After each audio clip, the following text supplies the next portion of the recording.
Hello विद्यार्थियों, कैसे हैं आप लोग।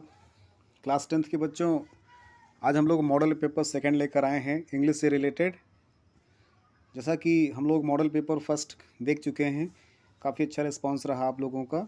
चलिए आज की क्लास को शुरू करते हैं। मॉडल पेपर सेकंड है जो कि नए पैटर्न पर आधारित है 2022 एंड 23, अर्थात जो न्यू पैटर्न आपका 20 मार्क्स का पूछना है MCQ टाइप, उसी की आज हम लोग बात करते हैं। तो शुरुआत में हम लोग देख लेते हैं एक बार फिर से। प्यारे बच्चों, जो आपका मॉडल पेपर है वो पूरा का पूरा बिल्कुल जो आपका पेपर आने वाला है उसी पर आधारित है। आप लोग देख रहे हैं जो पेपर होगा वो हमारा 3 आवर्स एंड 15 मिनट्स का होगा। 3 घंटे आपको लिखने के लिए होगा, जबकि जो 15 मिनट्स है आपको पेपर को ठीक से पढ़ने के लिए होगा। ओवरऑल 70 मार्क्स का होना है। हम लोग थोड़ा इंस्ट्रक्शन बात कर लेते हैं, इंस्ट्रक्शन की बात कर लेते हैं। जनरल इंस्ट्रक्शन अर्थात जो सामान्य सूचना है, इसकी एक बार हम लोग बात कर लेते हैं। तो यहाँ पर पहला हम लोगों ने जैसे जाना है कि आपको 15 मिनट्स एक्स्ट्रा मिलेगा पेपर को पढ़ने के लिए। दूसरा इंस्ट्रक्शन है सारे क्वेश्चंस कंपलसरी हैं।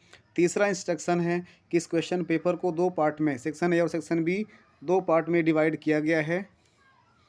और आगे देख लेते हैं, इसको 2 पार्ट में डिवाइड किया गया है, जिसमें बताया गया है कि जो सेक्शन ए वाला पार्ट है, जो सेक्शन ए पार्ट है उसमें आपको उसमें आपको एक OMR शीट दी जाएगी।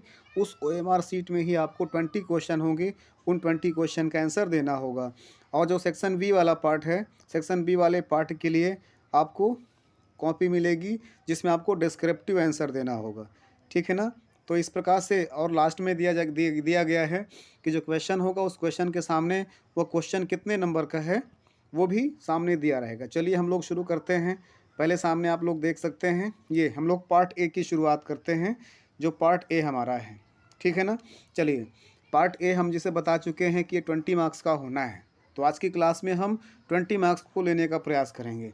सबसे पहला जो क्वेश्चन होगा हमारा वो, read the following passage carefully and choose the correct option to answer the question that follow. अर्थात इस अनसीन पैसेज को पढ़ना है। इस अनसीन पैसेज को पढ़ने के बाद जो नीचे क्वेश्चन दिए गए हैं उनको इसी पैसेज को देख करके, इसी पैसेज को समझ करके आंसर देना है। तो चलिए हम लोग ऐसा करेंगे, इस क्वेश्चन को हम लोग सबसे लास्ट में करते हैं। पहले हम लोग इसके अलावा क्वेश्चंस हैं उनकी बात कर लेते हैं। जैसे क्वेश्चन नंबर 4 की बात कर लेते हैं। क्वेश्चन नंबर 4 एंड 4 to 8 मैं इसको करवाऊँगा, लास्ट में करवा दूँगा। ठीक है ना। चलिए जैसे पहला क्वेश्चन इसमें लिखा हुआ है, ध्यान से समझिएगा।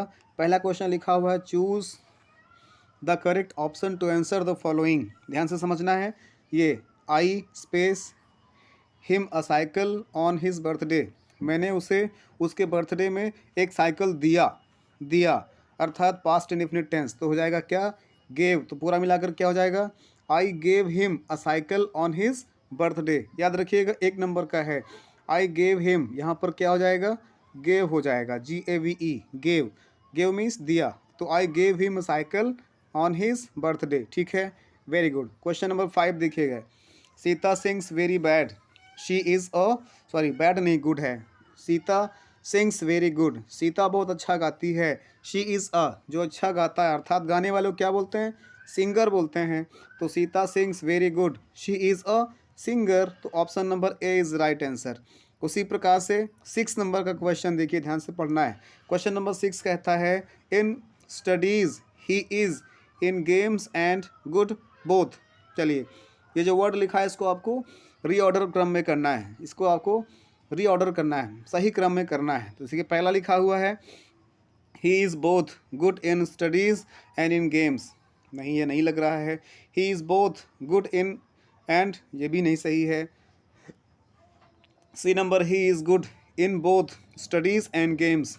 डी नंबर है, he is good both in study and in games. तो इसका मेरे ख्याल से इसमें सी ऑप्शन सही लग रहा है ना। ही is good in both studies and games, वह दोनों में, खेल और गेम्स में, खेल और स्टडी पढ़ाई में, दोनों में वो अच्छा है। तो it means to say that इसमें ऑप्शन नंबर सी सही हो जाएगा। आगे बढ़ते हैं हम लोग। क्वेश्चन नंबर 7, क्वेश्चन नंबर 7 को ध्यान से पढ़िए। Which of the following is correct spelled, इनमें से कौन सा करेक्ट स्पेल्ड किया गया, अर्थात किसका स्पेलिंग बिल्कुल करेक्ट माना गया। जैसे वंडर, WONDER, ये भी तो सही है। इसके बाद ब्लंडर, BLUNDER, DER होता है, BLUNDER होता है, तो ये गलत हो गया। उसी प्रकार से THUNDER, थंडर भी तो सही लग रहा है, और स्प्लेंडर SPLENDER ये वाला रॉन्ग हो गया। तो इसमें से दो सही लग रहे हैं। वैसे इसमें कुछ प्रिंटिंग मिस्टेक होगी तो हमसे इससे कोई फ़र्क नहीं पड़ता है, हमको स्पेलिंग ध्यान से समझना है। तो यहाँ पर ये वंडर भी ठीक हो गया है और थंडर भी ठीक हो गया है। चलिए आगे बढ़ते हैं। उसी प्रकार से अब हम लोग आते हैं लिटरेचर के पोर्शन की बात कर लेते हैं। इसको भी आपको ध्यान से पढ़ना है, समझना है। लिटरेचर पोर्शन जो 9 to 10 अर्थात 2 मार्क्स इसमें मिलने हैं आपको। पढ़ लेते हैं एक बार।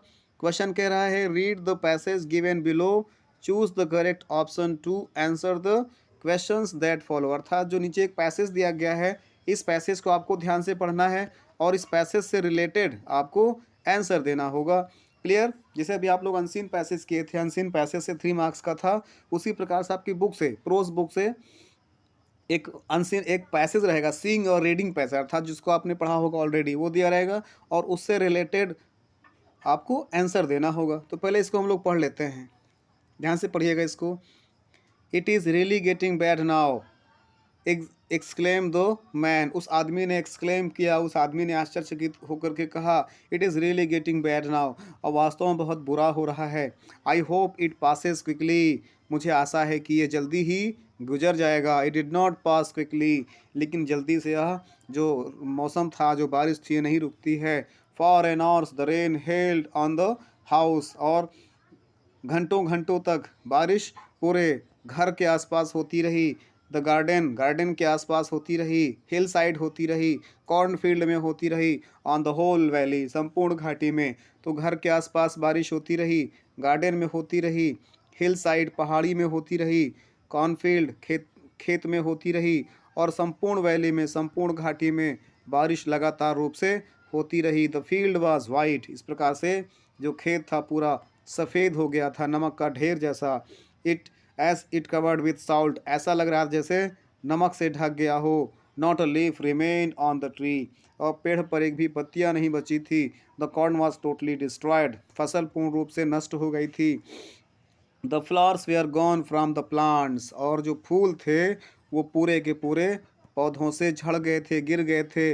लैंचो soul was filled with sadness, और लैंचो की आत्मा दुख से भर गई थी। तो मतलब क्या हुआ, यहाँ पर कौन से लेसन से लिया गया है ये? Yes exactly, a letter to God से लिया गया है ना। अ लेटर टू गॉड से इसको लिया गया है, जिसमें लैंचो एक व्यक्ति है, लैंचो जिसकी पूरी फसल नष्ट हो जाती है हेल स्टॉर्म गिरने से, तूफान और उसमें पत्थर के गिरने से। तो वो ईश्वर को एक पत्र लिखता है और उस पैसे की मांग करता है। इस प्रकार से हम लोगों ने इसको ऑलरेडी पढ़ा है। इसकी अधिक पढ़ाई के लिए आप प्लेलिस्ट में जा कर के पूरा टेक्स्ट देख सकते हैं। चलिए हम लोग क्वेश्चन की शुरुआत करते हैं। इसी पैसेज से रिलेटेड क्वेश्चन दिया हुआ है, it's really getting bad now, यह वास्तव में अच्छा नहीं हो रहा है। इट रिफर्स टू, ये क्या दर्शाता है? अर्थात जो हमारा एक फ्रेज दिया हुआ है, it's really getting bad now, इससे आप क्या समझते हैं? तो आंसर देखिए ऑप्शन में दिया हुआ है, रेन, सनलाइट, सैंडस्टोन, स्टॉर्म, या फिर हेल स्टोन्स। आसमान से क्या गिर रहे थे जिससे उसकी फसल बर्बाद हो रही थी? डेफिनेटली हेल स्टोन गिर रहे थे। तो ऑप्शन नंबर कौन सा सही होगा? ऑप्शन नंबर डी सही होगा, हेल स्टोन्स आसमान से गिर रहे थे। तो आगे क्वेश्चन नंबर 10 पढ़िएगा। लैंचो hoped it would pass quickly because, लैंचो को आशा थी कि यह जल्दी ही गुजर जाएगा। अर्थात जो ये बुरा मौसम आया हुआ है, अर्थात ये जो खराब मौसम आया हुआ है, ऐसी उम्मीद थी लैंचो को कि जल्दी ही यह मौसम चला जाएगा, सुधर जाएगा, अच्छा मौसम हो जाएगा, अर्थात बारिश और हेल स्टोन्स गिरना बंद हो जाएगा। तो इसमें से आप सही ऑप्शन कौन सा है? The ripe corn would flourish more, या फिर the ripe corn would be destroyed in it, या फिर the land was over flood, या फिर the house would get down. इनमें से कौन सा सही होगा? Option number B is right answer. कैसे है राइट आंसर है ये? देखिए इसका कहने का मतलब क्या हुआ, द राइप कॉर्न, कहते हैं the ripe corn would be destroyed in it, पकी हुई फसल इस हेल स्टोन्स में या तूफ़ानी बारिश में नष्ट हो जाएगा। सही बात था ना? Yes exactly. तो इसमें 10 में बी ऑप्शन सही है। आगे बढ़ते हैं उसी प्रकार से क्वेश्चन नंबर 11। क्वेश्चन नंबर 11 है 11 to 13, इसको पढ़िए एक बार। Choose the correct option to answer the following question. नीचे दिए गए प्रश्नों को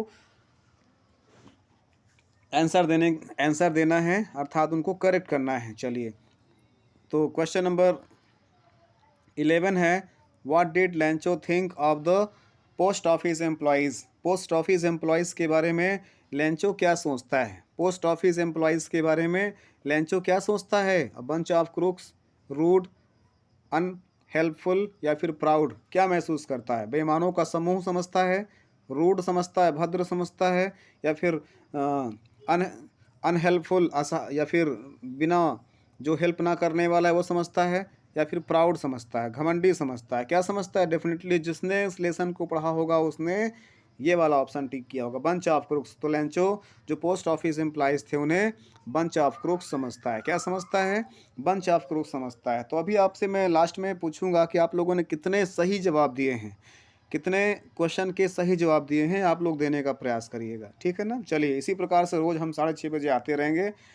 हाँ, डेफिनेटली हम लोग रोज़ प्रैक्टिस सेट लेकर के आएंगे, और आई होप अगर आप इतना प्रैक्टिस सेट कर लेते हैं तो आप अच्छे नंबर प्राप्त कर सकते हैं। एटलीस्ट 100% जो 20 मार्क्स का होना है उसमें आप लोग 20 आउट ऑफ 20 प्राप्त कर सकते हैं, अगर इस जो मैं 15 प्रैक्टिस सेट सॉल्व कराऊंगा। अगर आप चैनल पर नए हैं तो चैनल को सब्सक्राइब ज़रूर करिएगा, और वीडियो पसंद आए तो वीडियो को लाइक ज़रूर करिएगा, दोस्तों को भी शेयर करिएगा, जिससे कि वो घर में रह करके कुछ एग्ज़ाम संबंधी प्रिपरेशन कर सकें। चलिए हम लोग आगे बढ़ते हैं। क्वेश्चन नंबर 12 कहता है, what began Mandela's hunger from freedom. बताइए, what began Mandela's hunger from for freedom. कैसे जो मंडेला की आज़ादी के प्रति भूख थी वो बढ़ती है? ऑप्शन दिया हुआ है सामने। The fact that it had already been taken from him, यह सत्य जान करके कि उनसे उनकी आज़ादी पहले ही छीनी जा चुकी है।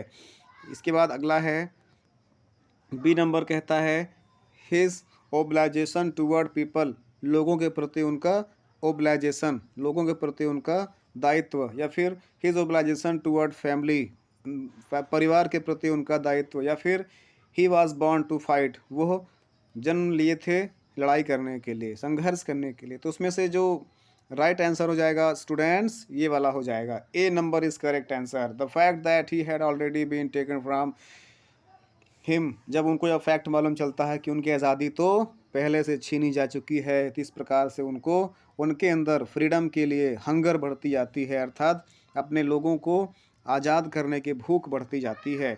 चलिए अगले क्वेश्चन की बात करते हैं।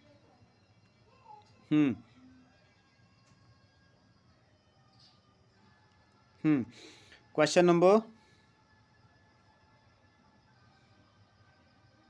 कहाँ तक हो चुका है?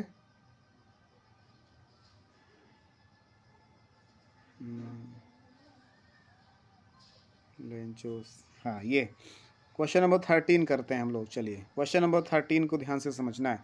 क्वेश्चन नंबर 13 कहता है, who is the author of Coorg. Coorg के लेखक कौन है? बताइए। कुर्ग, कुर्ग किसने लिखा था? कुर्ग लोकेश एब्रॉल जी के द्वारा इसको लिखा गया था ना, लोकेश एब्रॉल जी के द्वारा इसको लिखा गया है, याद रखिएगा।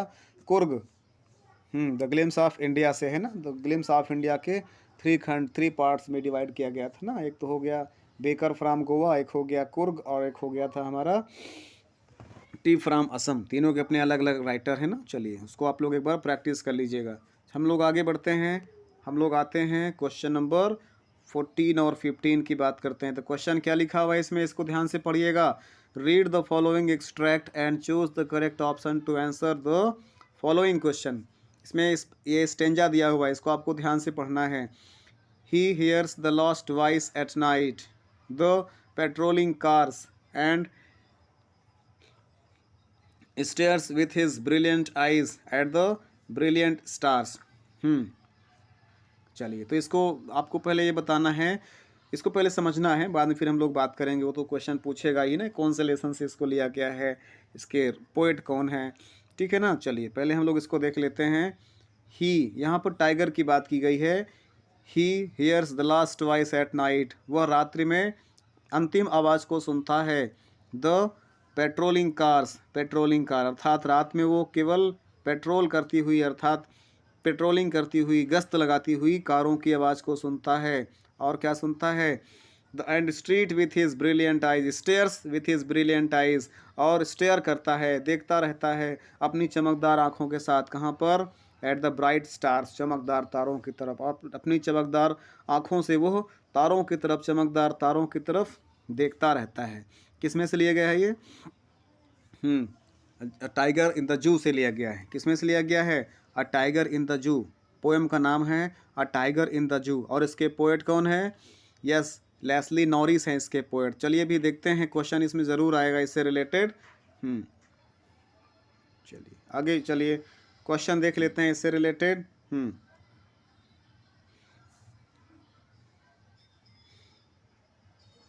ये हु कंपोज दिस लाइन्स, इन पंक्तियों को कंपोज किसने किया है, इन पंक्तियों को लिखा किसने है?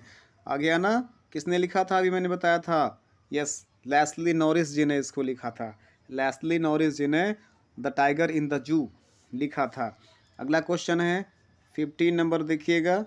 15 नंबर क्वेश्चन कहता है ये, what does he here at night, रात्रि में वो किसकी आवाज़ को सुनता है? क्या सुनता है रात्रि में वो? Voice of care takers, voice of को एनिमल्स, या फिर जू सराउंडिंग्स, या फिर last voice of patrolling cars? क्या सुनता है वो? लास्ट का, यहाँ पर देखो साफ साफ दिखिए ना, इसको सामने चलिए रख देते हैं तब आपको समझ में आएगा। अब देखो ध्यान से, क्या है? फर्स्ट लाइन ही लिखा हुआ है ना इसमें, फर्स्ट लाइन ही लिखा हुआ है इसमें। ये फर्स्ट लाइन ही लिखा हुआ है, he hears the last voice of at night. किस चीज़ की लास्ट वॉइस सुनता है? किस चीज़ की लास्ट वॉइस सुनता है? बताएं। ये लिखा हुआ है सामने सेकेंड लाइन में, देखिए ये साफ साफ लिखा हुआ है, द पेट्रोलिंग कार्स। ऑप्शन कहीं देखिए, द लास्ट वॉइस, ये साफ साफ लिखा हुआ है ना यहाँ पे, ये the last voice of patrolling cars, वो अंतिम में पेट्रोलिंग करती हुई कारों की आवाज़ को सुनता है। चलिए आगे बढ़ते हैं, अब हम लोग 16 to 20 देखते हैं। चलिए 16 to 20। 16 नंबर कहता है, choose the correct answer, choose the correct option to answer the following question. सही ऑप्शन चुनना है। ये आपका short story footprints without feet से लिया गया है। नहीं, हाँ वही है। चलिए, who was Mrs Pumphrey, 16 number का पहला क्वेश्चन है। 16 नंबर का क्वेश्चन है, who was Mrs Pumphrey, Mrs Pumphrey कौन थी? मैड थी, नौकरानी थी, केयर टेकर थी, नर्स थी, मिस्ट्रेस थी, मालकिन? कौन थी बताइए? डेफिनेटली वो कौन थी? मिस्ट्रेस थी, मालकिन थी। ठीक है ना? चलिए आगे बताइए सब लोग। 17 नंबर क्वेश्चन, भोली वाज द डॉटर ऑफ, भोली के पापा का क्या नाम था, या भोली किनकी पुत्री थी? कलेक्टर रामलाल की थी, इंस्पेक्टर रामलाल की थी, तहसीलदार रामलाल की थी, या फिर बताओ बताओ, या फिर नंबरदार रामलाल की थी? तो द करेक्ट ऑप्शन इज नंबरदार रामलाल। ठीक है ना? चलिए उसी प्रकार से अगला क्वेश्चन देखिए, 18 नंबर का क्वेश्चन सब लोग बताइएगा। 18 नंबर का क्वेश्चन कहता है, did they find the lost necklace, necklace याद करो ना। क्या उसको, उस लड़की को नेकलेस मिल गया था? नेकलेस खो गया था ना किसी का, मिला था कि नहीं मिला था? बताइए। नहीं मिला था। क्या?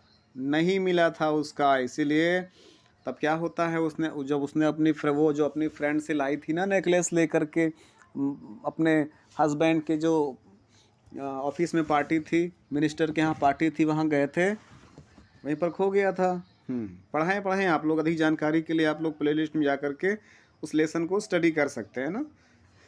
यहाँ पर अपने पास बहुत समय नहीं है कि उसको डिस्क्राइब किया जाए बहुत अच्छे ढंग से ना, बहुत समय वेस्ट किया जाए, तो अपने पास मात्र 20-30 मिनट्स होता है, उसमें हम केवल 20 क्वेश्चन आंसर कर सकते हैं। चलिए तो क्वेश्चन नंबर 19 देखिएगा, Richard Ebright was, Richard Ebright कौन थे? साइंटिस्ट थे ना? Yes, definitely Richard Ebright was a scientist. तो क्वेश्चन नंबर 20 देखिए, क्वेश्चन नंबर लास्ट है, क्वेश्चन नंबर 20 कहता है, who was the thief of the story, the thief's story, lesson का नाम था the thief's story.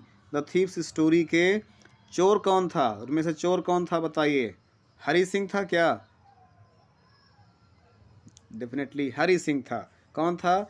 Hari Singh was a thief. और जो अनिल था वो तो एक राइटर, लेखक हो गया, बीच बीच में कभी कभी लिख करके अपनी पब्लिश करता था, उसको कुछ पैसे मिलते थे बीच बीच में, नॉन कॉन्टीन्यूसली बट बीच बीच में उसको पैसे मिलते थे। तो हरी सिंह छोटा सा लड़का था, उसने खाने के लिए, उसने मतलब खाना बना करके खिलाने के लिए उसने उसको रख लिया था, चूँकि हरी सिंह ने रिक्वेस्ट किया था कि आप हमको अपने यहाँ रख लीजिए, हम केवल खाना बनाकर आपको खिला देंगे ना। इस प्रकार से आपने पढ़ा ही होगा इस चीज़ को। तो आंसर क्या हो जाएगा इसका?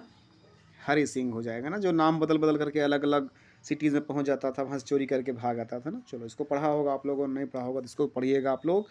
जब हम लोग एक्सप्लेन करेंगे, जो हम लोग सेक्शन बी वाला पार्ट करवाएंगे, तो इस पर हम लोग डिस्कस करेंगे, डिटेल में बातचीत करेंगे। चलिए, जो हम लोगों ने एक क्वेश्चन जो छोड़ रखा था, जो अनसीन पैसेज था, उसको देख लेते हैं हम लोग पहले ना, जो कि काफ़ी टिपिकल होता है हाँ क्लास 10th के बच्चों के लिए। तो इस पर भी प्रैक्टिस करना बहुत ज़रूरी है ना। हम लोग, मैंने पहले बोला, हम लोग मॉडल पेपर 2 कर रहे हैं, मॉडल पेपर 1 हम लोग ऑलरेडी कर चुके हैं। चलिए, तो इसको हम लोग रीड करते हैं एक बार, बहुत सावधानी से, बहुत अच्छे से रीड करना है, समझना है इसको। थोड़ा सा इसको और जूम कर लेते हैं ना। ओके, इज़ दैट क्लियर ना? चलिए, तो हम लोग थोड़ा सा और इसको ऊपर कर ले। यस, चलिए, आर यू रेडी नाउ? चलिए शुरू करते हैं। क्वेश्चन नंबर जो हमारा फर्स्ट होगा, पहला क्वेश्चन ही आपके जो सेक्शन ए में या आपके क्वेश्चन पेपर पे आएगा, वो ऐसा ही होगा। Read the following passage carefully and choose the correct option to answer the question that follow. चलिए, इसको पढ़ते हैं। थ्रू द हाउस एंड, कहते हैं, through the house and grounds belong to my grandfather. कहते हैं घर और जो ज़मीन है वो मेरे ग्रैंडफादर का है। The magnificent old banyan tree was mine. लेकिन जो शानदार पुराना बरगद का पेड़ था, केवल वही मेरा था। क्यों मेरा था, वही बताते हैं। और चीफली, मुख्य रूप से, अर्थात मुख्य रूप से वो जो ओल्ड बनियान ट्री था वही मेरा था। लड़का बताता है क्यों ऐसा था। बिकॉज ग्रैंडफादर, मेरे जो ग्रैंडफादर थे, एट 66, वो 66 साल के हो गए थे। 65, 65 साल के हो गए थे। Could not longer climb it, अब जो कि इस पर नहीं चढ़ सकते थे। अर्थात घर उनका था, ज़मीन जायदाद सब उनकी थी, लेकिन अब वो ओल्ड बनियान ट्री उनका नहीं था, क्योंकि उस पर वो चढ़ ही नहीं पाते थे। इसलिए उसको होने न होने से उनको कोई फ़ायदा नहीं था। आगे बढ़ते हैं। इन स्प्रेडिंग ब्रांचेस, अर्थात इसकी जो शाखाएं थी लगातार रूप से बढ़ती जाती थी। विच हंग द ग्राउंड, जो कि ज़मीन पर दूर दूर तक फैली हुई थी। And took root again, forming a number of vesting passage, और इस प्रकार से वो नए नए रास्ते बना रही थी, नई नई टहनियाँ, नए नए जड़ें बना रही थी। अर्थात वो बार बार हर प्रकार से अपने आप को ग्रो करने की कोशिश करता था। कौन? बनियान ट्री, बरगद का पेड़। आगे बढ़ते हैं। गेव मी इंडलेस प्लेजर, लड़का बोलता है कि वो जो, जब भी मैं उस बनियान ट्री को ग्रो करते हुए देखता था, उसकी शाखाओं को देखता था, हरी हरी पत्तियों को देखता था, तो मुझे असीमित आनंद महसूस होता था। और among them were squirrels and nails and butterflies, और उन पेड़ों में स्नेल्स रहते थे। अ नंबर ऑफ, कहाँ गया, स्क्वायरल रहते थे, गिलहरियाँ रहते थे, स्नेल रहते थे, घोंघे रहते थे, एंड बटरफ्लाइज भी उसी में रहते थे। The tree was older than the house, और जो पेड़ था वो घर से भी पुराना था। ओल्डर देन ग्रैंडफादर, मेरे ग्रैंडफादर से भी वो बनियान ट्री काफ़ी पुराना था। As old as Dehradun itself, उतना पुराना था जितना देहरादून स्वयं था। अर्थात जो बनियान ट्री था जो मेरे घर में था, जो कि सिर्फ मेरा था, अर्थात मैं ही उस पर चढ़ सकता था। मेरे ग्रैंडफादर जो कि 65 ईयर्स के थे, उस पर नहीं चढ़ सकते थे। वो नई नई शाखाएं निकालता था, उसकी नई नई शाखाएं, टहनियाँ, हरी भरी पत्तियों को देखकर मुझे बहुत आनंद मिलता था। और क्या था वहाँ पे स्क्वायरल थे, स्नेल थे, बटरफ्लाइज थे। और वो जो पेड़ था वो घर से पुराना था, मेरे ग्रैंडफादर से भी पुराना था, और लगभग उतना ही पुराना था जितना कि देहरादून था। आगे बढ़ते हैं। It could hide my self, I could hide my self in its branches, मैं उसकी शाखाओं में छुप जाया करता था। बिहाइंड थिक लीव्स, इसके जो घनी हरी भरी पत्तियों में। And spy on the word below, और मैं स्पाई करना मीन्स क्या होता है? स्पाई करना मीन्स एक प्रकार से होता है स्पाई करना मीन्स एक प्रकार से होता है जासूसी करना। हाँ, स्पाई मीन्स होता है एक प्रकार से जासूसी करना। अर्थात मैं उस पेड़ पर छिप जाता था और नीचे के संसार को मैं जासूसी करता था। आगे बढ़ते हैं। आगे इसी में देखिए दिया हुआ है, और इसमें दिया हुआ है कि माई फर्स्ट फ्रेंड वाज, जो उस पेड़ था उस पेड़ में my first friend was a small squirrel, उस पेड़ में जो मेरा सबसे पहले फ्रेंड बना था वो था एक स्क्वायरल, वो था एक गिलहरी। At first he seems to resent my invasion. Resent means क्या होता है स्टूडेंट्स, बताइए रेसेंट मीन्स क्या होता है? सभी लोग बताएं, ट्राई करें। रेसेंट मीन्स होता है एक प्रकार से नाराज होना, एंग्री होना। कहते हैं he seems to resent my invasion. Invasion means क्या होता है? जो मेरा आक्रमण टाइप, अर्थात उसको उसके काम में मैं विघ्न डालता था, जिस कारण से वो आक्रमण समझ करके मुझसे नाराज हो जाता था, अर्थात उसके पर्सनल जो उसके प्राइवेसी थी, उसके प्राइवेसी में डिस्टर्ब होने से वो परेशान हो जाता था। But when he found that, लेकिन जब उसको मालूम चला कि I did not arm myself with a catapult. Catapult means होता है एक प्रकार से गुलेल। यू नो व्हाट इज गुलेल? गुलेल जानते हैं ना, जिसमें रबड़ लगा होता है, उसको एक छोटी सी कोई गिट्टी लेकर के, बॉल लेकर के उसको मारा जाता है ना, तो कैटapult मीन्स गुलेल। जब उसने जाना कि मेरे पास गुलेल नहीं है तो ही बिकेम फ्रेंडली, तो मेरे से फ्रेंडली हो गया, अच्छी दोस्ती हो गई। And when I started bringing him pieces of cake and biscuits, जब मैंने उसके लिए बिस्किट लाना शुरू कर दिया, केक लाना शुरू कर दिया, तो ही ग्रू क्वाइट बोल्ड, तो वो मेरे साथ और अधिक बोल्ड हो गया, अर्थात तो मुझसे और क्लोज हो गया। And was soon taking food from my hand, और अब वह मेरे हाथ के पास आकर के मेरे हाथ से फूड ले लेता था, खाने पीने की चीज़ ले लेता था, मुझसे बिल्कुल भी डरता नहीं था। और before long, before long means क्या होता है? जल्दी ही, बिफोर लॉन्ग वेरी सून, जल्दी ही was developing into my pocket. Delving, delving means क्या होता है? डेल्विंग मीन्स होता है खोजबीन, टटोलना, हाँ टटोलना, खोजबीन करना। ही वॉज डेवलिंग, जल्दी ही वह टटोलने लगा था माई पॉकेट्स, मेरे पॉकेट को। And helping himself to whatever he could find, और वह खुद जो चाहता था वो करने लगता था। जब इतना क्लोज हो गया था मेरे से वो स्क्वायरल, वो गिलहरी मेरे से इतना क्लोज हो गया था कि मेरे पास आता था, मेरे हाथ से खाने पीने की चीज़ ले लेता था, यहाँ तक कि मेरे पॉकेट में घुस जाता था और देखने लगता, टटोलने लगता था कि आज मैं उसके लिए क्या लाया हूँ। तो ये थी good friendship between the boy and his new friend that was living in old banyan tree squirrel. चलिए, इससे रिलेटेड 3 क्वेश्चन हैं, ध्यान से समझिएगा। इससे रिलेटेड 3 क्वेश्चंस हैं जिनका आंसर आपको करना है, ठीक है ना? थोड़ा सा और ऊपर कर दें, ये these are 3 questions that are related to the above unseen passage and you have to answer with the help of that passage which we have already explained. चलिए, इसका क्वेश्चन एक बार पढ़ लेते हैं। क्वेश्चन कहता है, पढ़िए इसको। The writer says that the tree belongs to him because, लेखक कहते हैं कि यह पेड़ उनसे संबंधित है। ऐसा क्यों? उनके ग्रैंडफादर का से संबंधित नहीं था, क्यों? ग्रैंडफादर तो 65 ईयर्स के हो गए थे। He was not able to climb up the tree, इसलिए यह पेड़ अब उस लेखक का हो गया था, बच्चे का हो गया। तो which option is correct in this?